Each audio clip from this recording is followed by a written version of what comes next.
You're tuning into Black and White Sports on YouTube. The no-holds-barred truth on sports.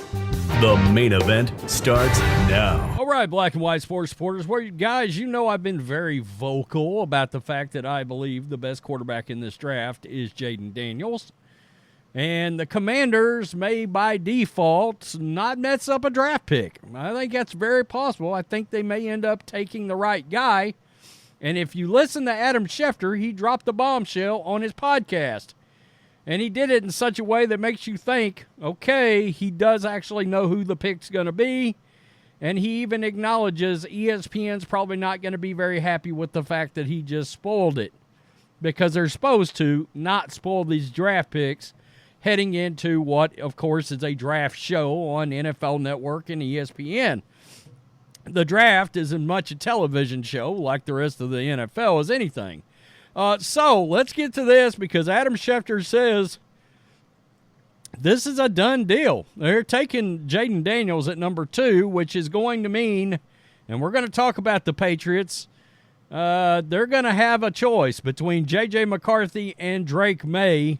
You guys know I like J.J. The more I think about it, though, I do wonder if Drake Maye shouldn't end up being the pick. And one of the reasons, and as much as I've been vocal about J.J., Drake Maye's size and just physical stature, it's hard to ignore. It really is.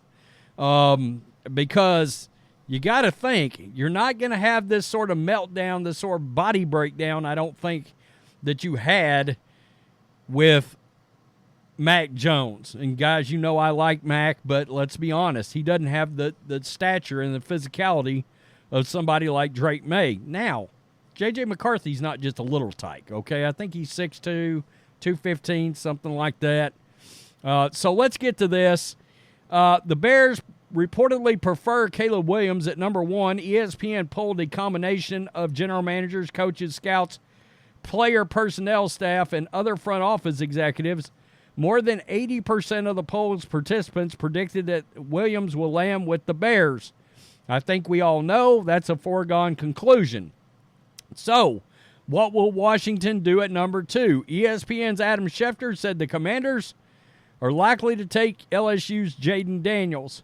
This is the interesting part. Quote, I know we're not supposed to spoil picks, and we'll see how the Commanders decide to move forward with number 2 overall, Schefter said during an episode of the Adam Schefter podcast, as transcribed by Nesson. Quote, but a little over a few weeks out, to me, I think the signs continue to point to Jayden Daniels being the 2nd overall pick. Seems like he's popular in the scouting community. It seems like he brings a lot of attributes that the Commanders would like. I've said it makes sense, particularly since they brought in Cliff Kingsbury, who worked with Caleb Williams, who's, I'm not going to say a dual threat, but at least a mobile kind of quarterback. Jayden Daniels is a dual threat. And he also, of course, worked with Kyler Murray. Schefter even said Daniels could practically be penciled in as the number 2 pick. I think Jayden Daniels is going to be someone who really appeals to them, Schefter said. It's hard for me today to see Jayden Daniels sliding much past number 2. So let's pencil him in there. I know I'm not supposed to reveal picks in advance. We don't know what the picks will be. We'll see how it shakes out. I think that's how it's stacking up a few weeks. Caleb Williams 1, Jayden Daniels 2, and then the Patriots would be on the clock with the possibility of taking Drake Maye. Now, here we go. Today is Friday, and the Patriots are going to be meeting and setting down with Drake Maye today. The Patriots will go through an official, quote, 30 visit with a high-end quarterback prospect Friday. SIs.com Albert Breer tweets, after meeting with Maye at the Combine, the Patriots already spoke with the 2-year Tar Heel starter at his pro day last month. Although buzz about New England trading out a number 2 has surfaced, this number 3 choice in a draft that looks to feature 6 first-round caliber quarterbacks. All right, well, think about this. Guys, there's a real world where only 2 out of 6 of these guys work. And only 1 out of the 6 is really like a star, a superstar. So who's it going to be? You know, we don't know. Represents a pivotal point for the team since they let the Mac Jones plan gone awry. A recent report indicated that NFL execs expect the Patriots to take a quarterback at number 3. Another pointed to the team only being okay with trading out of the number 3 slot if it was assured they could land a passer later in the first round. Now, we know J.J. McCarthy is the wild card. He wowed staffers, and I can't help but think about the fact that Elliott Wolf, they took Baker Mayfield when everybody else thought that the Browns would go another direction.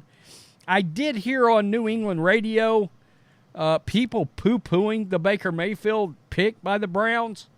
I think you could argue Baker Mayfield should still be the quarterback of the Browns right now, today.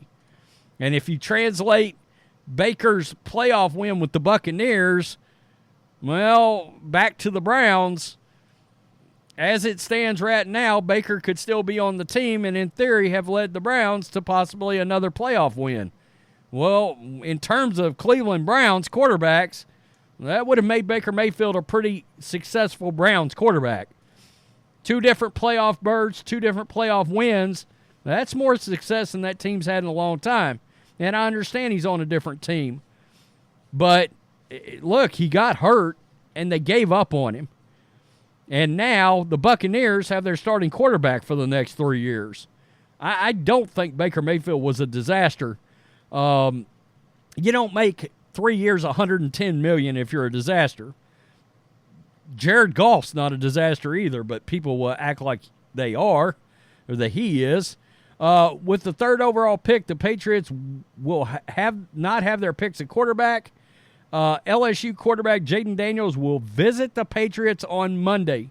His agent told Ian Rappaport of NFL Media. The Heisman Trophy winner also visited or is scheduled to meet with the Commanders, Giants, Vikings, Broncos, and Raiders. In 12 games last season, he completed 72% of his passes, 3,800 yards, 40 touchdowns, 4 interceptions. He also rushed for 1,134 and 10 TDs. The guy had 50 touchdowns and 4 picks. That's what we like to refer to as a playmaker. You know, and I'm not the biggest dual quarterback guy at all. Dual threat quarterback guy. I'm not.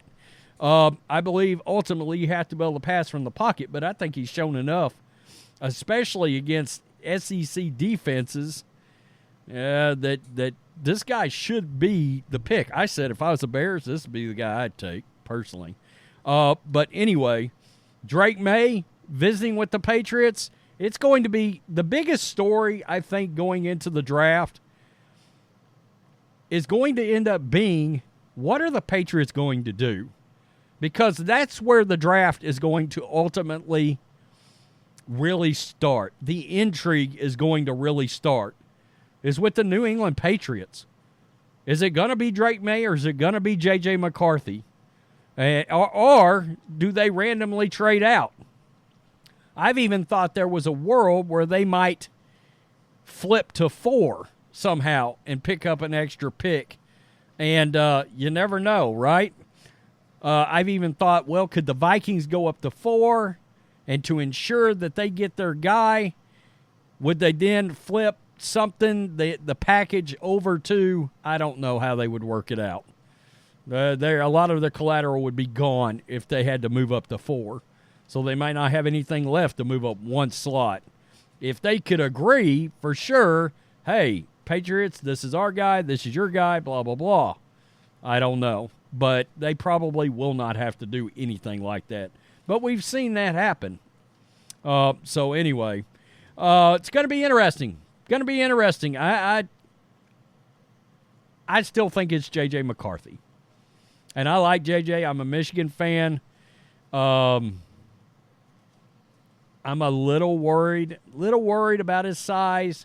He showed some arm strength since the season has been over that he didn't get to show at Michigan. I don't like the amount of attempts he threw at Michigan. I understand that was the offense they ran, but he just didn't throw the ball a lot. Drake May's thrown the ball a lot. Michael Penix has thrown the ball a lot. Jayden Daniels thrown the ball a lot. Even Caleb Williams, he's thrown the ball a lot. I like to see repetition. Tell me what you think. Peace. I'm out. Till next time. Thanks for watching the show. Be sure to like, comment, and subscribe. Be sure to tune in next time on Black and White Sports.